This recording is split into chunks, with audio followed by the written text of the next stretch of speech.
But when I was less seasoned as a talk show host many years ago, I would try fire to up here engage somewhere. people, on the air and off the air, in having these heart-to-heart conversations. But I found that it just doesn't do any good, because what they're trying to do is prove me wrong.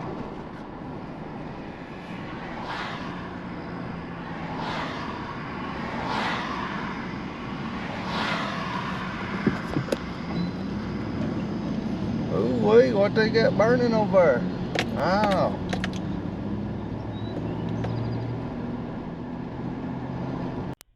I actually thought they were burning brush over there, but what it actually was a truck over there on fire. I guess one of the guys had parked it there and it caught on fire while they was doing the road work.